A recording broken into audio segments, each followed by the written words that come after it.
Tiger Woods didn't collapse because of one mistake. He collapsed because he spent his entire life performing.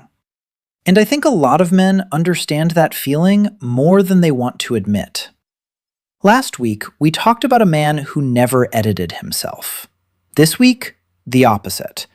A man who edited himself so completely that eventually nobody knew who he really was.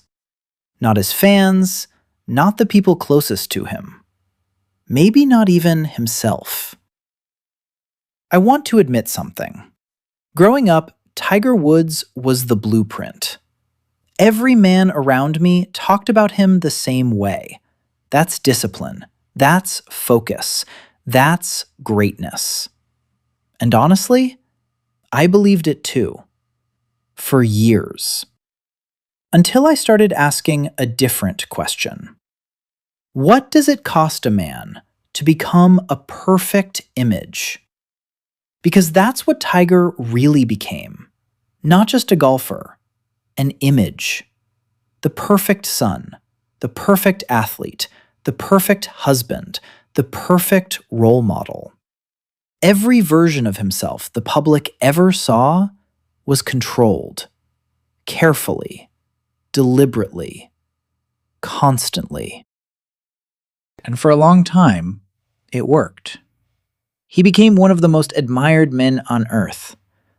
But psychologically, something else was happening underneath it.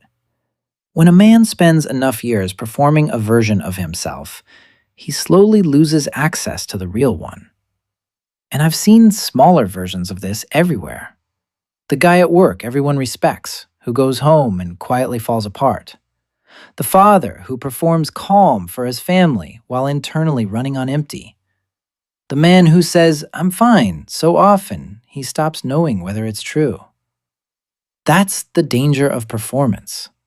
At first, it protects you. Then eventually, it replaces you.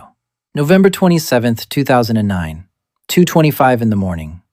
Tiger Woods crashes his car outside his own house. And suddenly, the image starts breaking apart.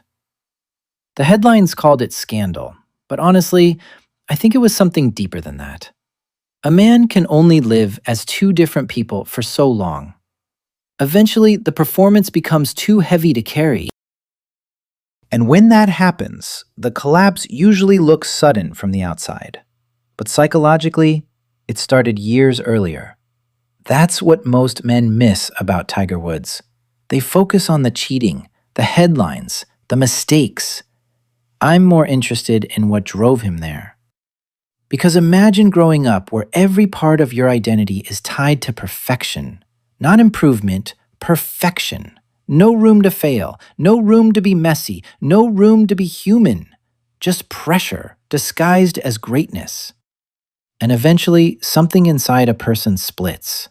One version becomes public, polished, controlled, acceptable. The other version, hidden, needs, impulses, exhaustion, loneliness. And the hidden version doesn't disappear. It waits. That's the part I think men quietly relate to. Not the scandal, not the cheating, the exhaustion. The feeling of performing a version of yourself for so long that you can't remember what the real version even felt like anymore. Because men do this constantly. You perform competence at work.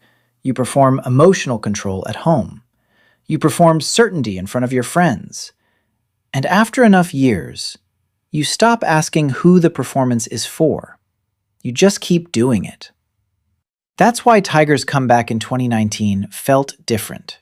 Yes, he won the Masters again. But it wasn't just the golf. Something about him looked lighter, less controlled, less manufactured. Like a man who had finally stopped trying to be the version everyone expected him to be, and started becoming a person again. That's the part people miss.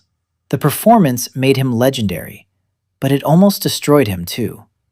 And honestly, I think a lot of men are closer to that feeling than they realize. Not famous, not billionaire athlete level, but psychologically, the same pattern. Smiling while exhausted, performing while disconnected, succeeding while quietly disappearing. And maybe that's the real question Tiger Woods forces men to confront. At what point does becoming the version everyone admires start costing you the person you actually are?